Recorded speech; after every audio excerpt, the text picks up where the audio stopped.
Bienvenue sur Franck Info, l'actualité vue par Franck Muller. Nous sommes mercredi soir, après une chaude journée, nous sommes le 11 mai.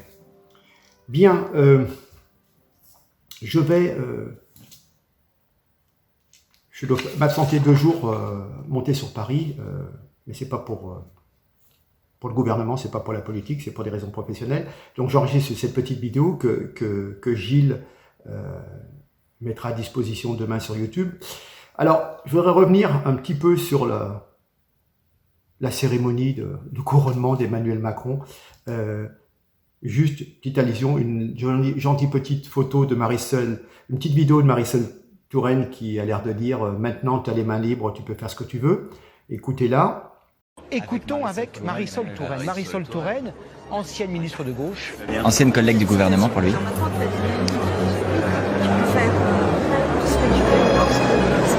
Dans un pays... Oui, tu peux l'embarquer. Mais on peut l'embarquer, je pense. C'est ce que j'ai essayé d'esquisser. Voilà, absolument. Pourrait-elle rallier un gouvernement? Et puis, une belle photo de Valls, Manuel Valls, notre Espagnol, qui, n'ayant pas pu faire fortune en Espagne, ne se sent plus catalan et donc revient vers la France pour gagner sa croûte. Et je vous laisse la photo où il est adoubé en tant que courtisan numéro 1 et on lui donne la médaille de la lèche-botte ou lèche-cul, comme vous voulez. Allez. Voilà. Bien. Donc on va partir sur l'Ukraine. Je vais revenir un tout petit peu sur le passé. Rappelez-vous, quand on était enfant, on parlait toujours du Far West. Far West. C'est-à-dire que les colons, ils étaient sur la côte est des États-Unis, Washington, New York, etc. Et puis ils allaient tous vers l'ouest, le Far West, l'ouest lointain. Et donc, au fur et à mesure, ils sont avancés sur le continent nord-américain, ce qui fait qu'ils ont poussé les Indiens et les ont exterminés, ils les ont mis dans des réserves. Et puis, comme cela ne suffisait pas, c'était quand même des autochtones. Une fois dans les réserves, on leur a donné des couvertures avec plein de maladies, de microbes dessus, du genre du typhus, des choses comme ça. Et puis, prenez ces couvertures, vous allez avoir froid cet hiver, il manque de bisons, on vous donne à manger, et les couvertures étaient infectées. Et ces gens, donc, ont été décimés par des maladies. Et voilà, c'est comme ça qu'on se débarrasse des populations autochtones. Peut-être qu'un jour, sur le continent européen, ça sera la même chose. Il y aura tellement d'étrangers qui voudront se débarrasser des Français et des autres qui sont de souche, qui sont un peu trop blancs. Peut-être qu'on nous fera la même chose. Mais ouais, ce que je veux dire, c'est Far West, toujours plus loin à l'ouest. Et maintenant, ils ont gardé l'habitude, c'est toujours plus loin vers l'est. Je vous ai déjà dit à plusieurs reprises, si vous regardez les implantations de l'OTAN il y a 20 ans, et maintenant, vous apercevez que de plus en plus, ils ont avancé de plus en plus vers la frontière russe. C'est bien le problème. Voilà. Donc, si on regarde une petite carte, vous voyez la carte de l'Europe, et vous voyez toutes les bases. Alors, comment expliquer quand vous voyez l'implantation des bases militaires US en Europe, et vous dites, oui, la télévision française parle d'un agresseur russe. Oui, effectivement, il y a une agression. On peut peut-être dire quand même que depuis 2014, le Donbass est bombardé. Il y a eu 14 000 morts des deux côtés, on est bien d'accord. Mais quand même, quand on a vu certaines vidéos de beaucoup de gens qui vivaient dans des caves depuis des années, la France et l'Allemagne étaient garants des accords de Minsk et personne n'a bronché devant toutes ces morts et ces crimes de guerre, parce qu'il s'est passé beaucoup de choses. Les gens, on les balançait dans des trous sans fond, dans des puits, on les décapitait, on leur crevait les yeux, etc., etc. Des choses affreuses faites par des gens qui étaient extrémistes.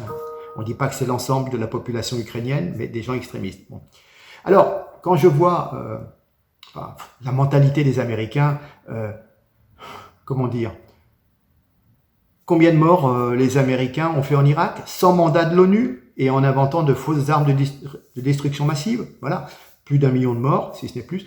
Et puis, bon, un blocus alimentaire de l'Irak qui a fait, je crois, 500 000 enfants qui sont morts de famine. Voilà, à l'époque. Personne n'a bronché. Donc, on se moque du monde. Ça, c'est un simple un exemple, mais il pourrait en avoir 100. Quand le Kosovo veut son autodétermination par rapport à la Serbie, c'est normal. Mais quand le Donbass veut une certaine autonomie par rapport au gouvernement de Kiev, ah ben là, non, faut pas déconner, parce que, bon, voilà. L'autonomie, c'est bien, mais c'est seulement quand c'est d'un côté. Voilà. Voilà ce que je voulais dire. Donc, toujours plus loin, vers l'Est, et c'est bien le problème. Et Poutine et les Russes, ils se disent, c'est bien gentil, mais des missiles à 3 minutes de vol ou 2 minutes de vol de nos capitales, ça va pas. Voilà.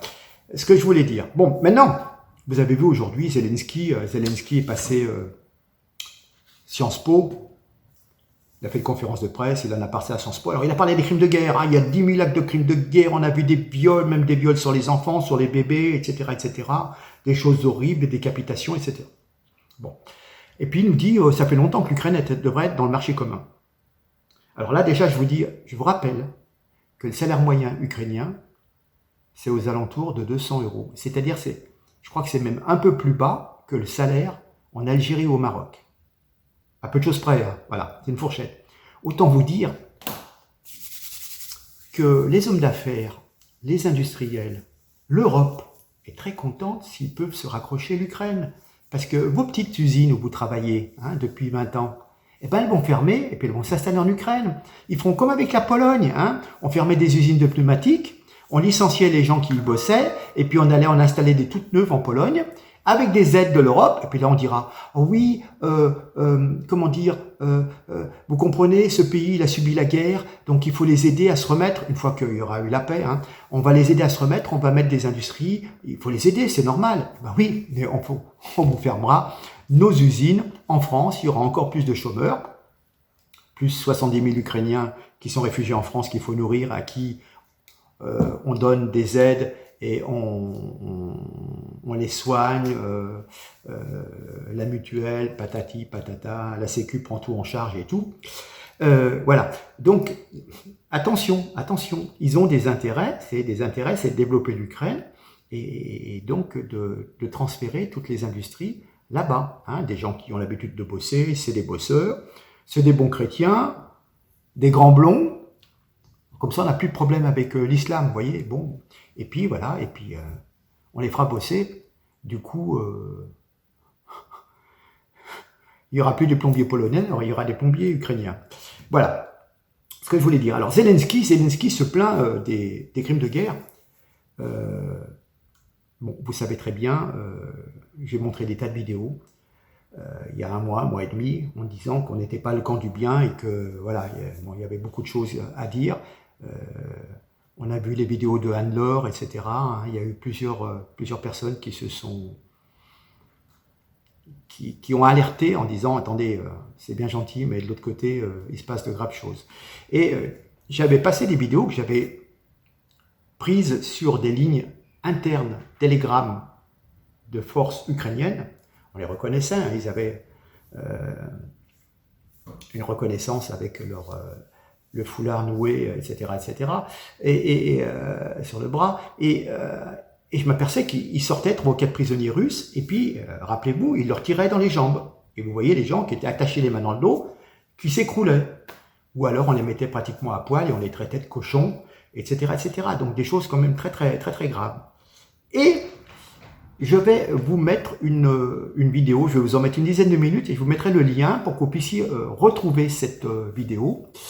C'est un ancien soldat français qui s'appelle Adrien Boquet, qui a eu un grave accident en s'entraînant à l'armée, et donc qui a abîmé sa colonne, qui a eu des tas de problèmes, qui a failli mourir des dizaines de fois, et à qui on a refait la colonne, enfin en mettant des choses électroniques, etc., dernier cri, et donc il arrive à remarcher, etc. Avec beaucoup de courage. Il a eu des tas d'arrêts cardiaques, franchement, c'est un survivant. Bon. Ce monsieur, donc, qui a beaucoup de courage, il s'est trouvé qu'il a été sollicité pour aller faire du sanitaire, des secours en Ukraine. Ayant une expérience, si vous voulez, du terrain, en étant quand même ancien militaire, donc il s'est rendu en Ukraine et s'est retrouvé avec Azov. Et là, vous allez voir, je vais vous en mettre une petite dizaine de minutes, ce qu'ils racontent, ce sont des crimes de guerre. C'est-à-dire que, effectivement, ça se recoupe avec ce que je vous ai montré. Quand vous avez des soldats russes qui sont captifs, on demande qui est le chef. Est-ce qu'il y a un officier? Un officier? Oui, c'est moi, je suis officier. Bing, une balle dans la tête. Toc. Et les autres, on rafale, on tire dans les jambes, dans les genoux. Et les gars, ils se vident de leur sang, en train d'agoniser par terre. C'est les images que je vous avais montrées à l'époque. Donc, vous voyez, je veux dire, les choses se recoupent. Hein, ce sont des crimes de guerre. D'accord? Voilà.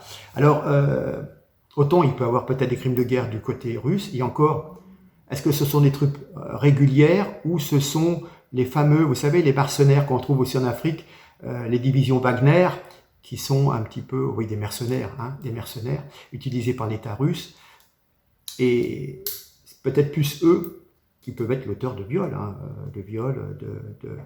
de meurtres, de crimes de guerre. Hein. Donc Zelensky nous dit qu'il y en a 10 000, mais il oublie de regarder tout ce qui a été fait depuis 2014, et donc vous allez avoir confirmation par donc cet ancien militaire, Adrien, qui raconte ce qu'il a vu, et franchement, vous allez voir que, voilà, il dit, je ne comprends pas, il a dit, je n'excuse pas les Russes, mais je ne comprends pas, parce que quand vous rentrez en France, que vous entendez toujours le même son de cloche, c'est bien ce que j'ai dénoncé depuis des mois, on vous raconte que, voilà, il y a les bons, il y a les Ukrainiens, et les Russes, c'est les méchants.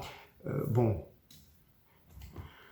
on nous prend vraiment pour des imbéciles, vous voyez, hein. La guerre c'est sale, la guerre c'est, il y a les meurtres et tout. Et il explique même que les Ukrainiens rangent les munitions dans les habitations ou à côté d'habitations civiles. Alors évidemment, les Russes, en envoyant des drones, voient que il y a des munitions, donc qu'est-ce qu'ils font? Ils les détruisent. Manque de bol, il y a des civils qui habitaient à côté ou qui habitaient juste au-dessus. Mais bon, ils ne savaient pas. Vous voyez ce que je veux dire? Bon, des tas de choses comme ça. Donc je vous laisse découvrir, vous verrez, c'est un monsieur très courageux. Et donc là, je vous choisis le moment où il parle des crimes abominables. Après, libre à vous, vous aurez, il y a, je crois, une bonne demi-heure. C'est une belle leçon de vie de ce monsieur qui a quand même été gravement estropié et qui, voilà, on le voit, et qui a été capable de partir en Ukraine pour aller aider les militaires, les blessés là-bas. Mais bon, ce qu'il a vu, ça l'a refroidi, et puis maintenant, il n'a plus le droit d'y aller parce que on sait qu'il est bavard. Et donc, il nous dit, il a pu filmer et il a vu donc toutes les atrocités commises par les troupes ukrainiennes. Voilà, il faut le savoir. C'est tout. Ça ne veut pas dire que les Russes, c'est tous des gentils. On est d'accord. Les horreurs, il y en a des deux côtés, mais qu'on arrête de nous bassiner toujours avec les mêmes conneries. Les Français fournissent des armes. On envoie des armes à des gens qui ont des symboles nazis sur le bras, hein, avec cette fameuse fausse croix de division Panzer, SS, etc. Voilà. Et il dit, je les entendais, ils ont dit, si jamais on tombe sur un juif ou sur un noir, on le découpe en morceaux. Hein. Voilà. Voilà. Et ils en jubilaient rien que d'en parler. Donc ça montre quand même que il y a certaines personnes qui ont une sacrée mentalité. Hein. Faut arriver à le faire. Voilà. Je vous laisse regarder, vous verrez. Moi, je vous laisse 2 jours là, et puis donc elle va paraître ce jeudi. Et puis je reviens vers vous dès que je peux. Voilà, en tous les cas, bonne continuation. Je vous laisse porter des commentaires, je vous laisse partager, liker sur YouTube, etc., etc. Vous savez comment ça marche. Et puis voilà. Je vous dis à bientôt, mais écoutez bien et allez voir éventuellement la vidéo complète et vous verrez, c'est très instructif. Et là, quand vous regardez le journal télévisé, vous direz, mais franchement, c'est vraiment ils nous prennent vraiment pour des imbéciles. Vraiment. Allez, je vous laisse. À très bientôt. Merci, au revoir. Sud Radio Berkov dans tous ses états. Vous avez eu des choses assez terribles, je crois. Tout à fait. Alors je vais assumer totalement hein, ce que je vous dis. Moi, sur place, j'ai été témoin de crimes de guerre. J'ai vu beaucoup de crimes de guerre. Les seuls crimes de guerre que j'ai vus pendant les jours où j'étais sur place ont été perpétrés par des militaires ukrainiens. Et non pas par des militaires russes. Ce qui ne veut pas dire ce qui ne veut pas dire exactement, j'allais y venir, qu'il n'y a pas de crimes de guerre russes, mais il y en a aussi au niveau ukrainien. Vous avez assisté. Et on n'en parle pas. Ouais. C'est ça, moi. Quand je suis rentré en France, j'ai été extrêmement choqué, même des personnes qui sont invitées sur les plateaux télé à droite à gauche. 80% de ces personnes-là ne sont pas allées au moment où il y a la guerre et se permettent de parler, etc. Ça m'insupporte. Parce que entre ce que je vois et ce que j'entends sur les plateaux télé et ce que j'ai vu sur place, il y a une autoroute. Pour moi, c'est abominable. Je vais par exemple parler des militaires Azov. Oui. Les militaires Azov, à la base... Mais vous avez vu où ils sont partout? Ils sont partout. Ah, pas seulement à Azovstal, ou etc. Même à Lviv. Ils sont même à Lviv, à l'ouest. Oui. Ils ont leur scratch, avec vous savez, le beau scratch néo-nazi. Ça se tient aussi à le dire. Pour moi, ce qui me choque énormément, c'est que l'Europe donne quand même de l'armement à des militaires, pour moi, néo-nazis, avec un sigle néo-nazi.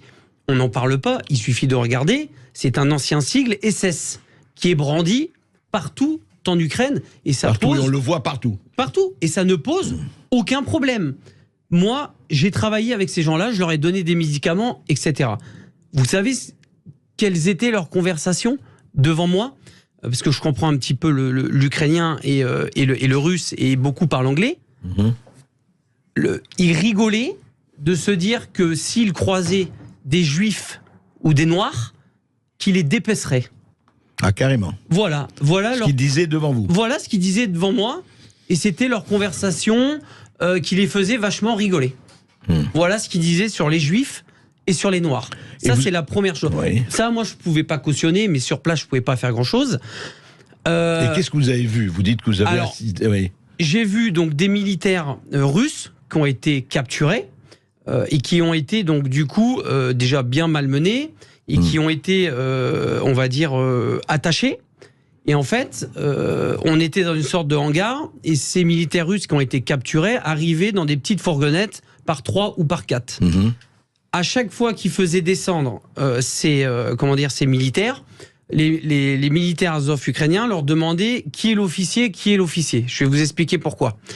Ou ils répondaient pas, ou ils répondaient. Chaque militaire qui descendait de cette fourgonnette se prenait une balle de Kalachnikov dans le genou. Alors qu'ils étaient sans défense, et qu'ils étaient attachés. Ouais. D'accord ? Ce que je suis en train de vous dire là, j'ai des vidéos qui l'attestent. Sinon, je ne me permettrais pas de sortir des trucs pareils. J'ai des vidéos où on montre des militaires russes en train de se prendre des balles dans le genou. On ne sait pas trop pourquoi, parce qu'ils ne répondent pas à des questions. Et les gens qui avaient le malheur donc de dire « c'est moi l'officier », se prenaient une balle dans la tête. Voilà comment ça se passe à Boutcha. Voilà comment ça se passe en Ukraine, du moins pour le bataillon ukrainien Azov. Ils pourront dire ce qu'ils veulent. Moi, j'étais là, j'ai vu ce qui s'est passé. Tout ça, on n'en parle pas. C'est vraiment... Je vais vous raconter encore quelque chose de beaucoup plus grave. Vous avez des bombardements tout le temps, on voit à la télé, etc. J'ai vu donc des journalistes américains.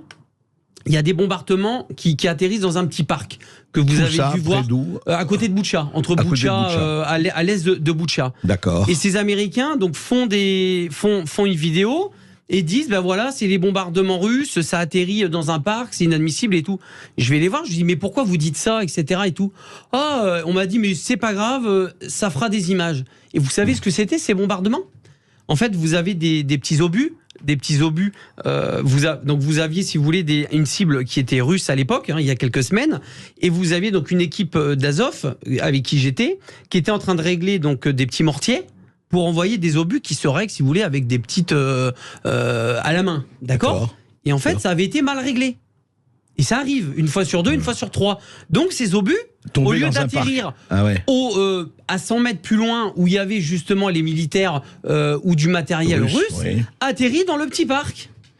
Et on fait passer ça pour des bombardements russes. Ouais. Au bout d'un moment, il faut arrêter. Et je vais vous rappeler une règle simple de la guerre. Vous avez par exemple les Ukrainiens, les Russes, qui se tirent dessus, d'accord? Je vous donne un exemple simple. Vous êtes en plein dans la ville, ils se tirent dessus, ils s'envoient des obus. Dans les deux sens. Si les Ukrainiens ratent leur cible, l'obus va atterrir où? Pas sur les Russes. Donc dans une maison ou dans un bâtiment ukrainien.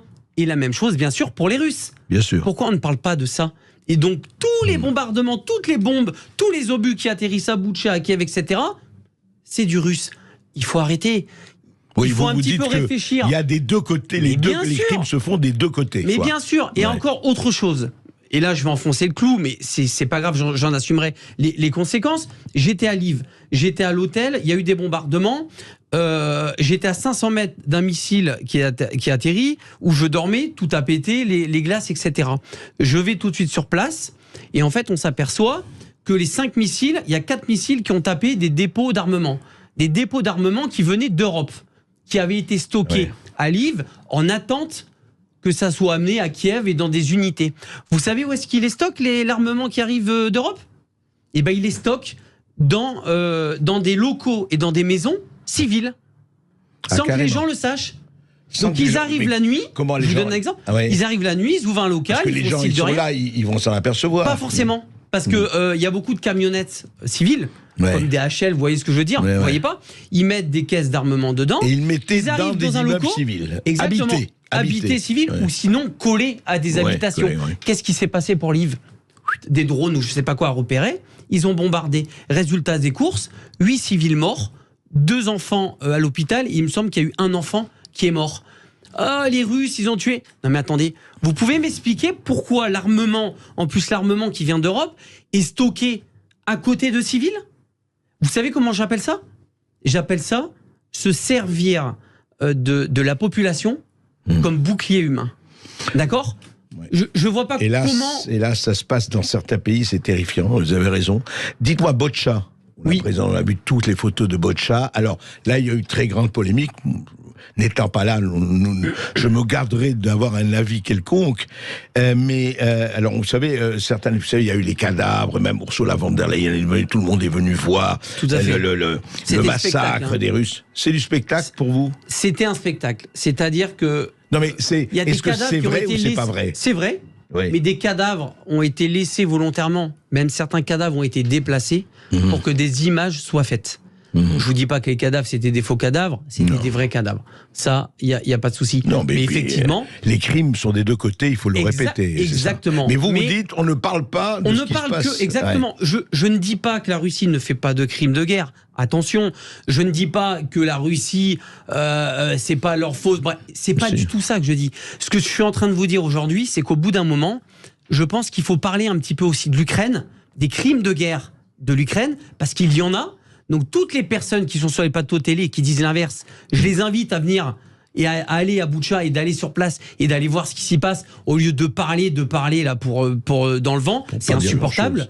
Et autre chose, je pense que les militaires Azov, il y a quand même des sacrées questions à se poser parce que je vous rappelle l'armement qu'on donne, c'est principalement à ces unités-là. Mais l'Azov n'est qu'une toute petite partie. Non. Alors, à la base, ils sont 5 000. On nous dit qu'Azov, c'est pas grand-chose. Je vais vous expliquer. À la base, ils sont 5 000. Sauf qu'à côté de ça, vous avez des volontaires engagés, plus des volontaires de tout coin qui viennent. Donc, vous multipliez par 3 ou par 4. Donc, ils sont à peu près minimum 20 000. 20 000 pour l'Ukraine, c'est un bataillon qui est énorme, hein. Donc, et ils sont répartis un petit peu à droite à gauche, avec leur super logo néo-nazi dans toute l'Ukraine, ça dérange personne, et ils récupèrent des armes de l'Europe avec un sigle néo-nazi SS, et après vont commettre des crimes de guerre. Je vous le dis, moi j'ai été militaire. Quand je vois un jeune de 19 ans russe ou d'un autre pays qui se fait prendre 2 balles dans le genou, alors qu'il s'est rendu, qu'il a les mains attachées, et qui répond pas, on le laisse se vider de son sang, ça s'appelle un crime de guerre, ça. D'accord ? J'ai des dizaines et des dizaines de vidéos qui prouvent ce que je suis en train de vous montrer de ces crimes de guerre. Sinon, je me permettrais pas de venir sur votre plateau et de sortir des trucs pareils. Voilà. Adrien Bocquet, vous avez vu, juste une question avant de donner la parole aux auditeurs, vous avez vu des étrangers, enfin des non-ukrainiens venir, des volontaires, je parle militaires. Des mercenaires. Il y a beaucoup de mercenaires français, américains, qui sont sur le sol ukrainien. Vous dites mercenaires ou moi, volontaires parce que vous militants avez... Parce qu'il y a peut-être des militants qui viennent par conviction. Les deux. Les deux, mais moi, j'ai vu surtout des groupements mercenaires, donc des groupements autonomes. C'est-à-dire que vous pouvez avoir 5-6 mercenaires américains, français, qui sont ensemble, qui ont des armes que l'Ukraine leur donne avec des autorisations, et ces gens-là font certaines choses sous ordre de certaines personnes en Ukraine, etc. Non, ça, c'est la réalité. Ça existe, oui. C'est voilà, c'est ce qu'on appelle, pour moi, des groupements mercenaires D'accord. sous influence, quoi, d'une certaine manière.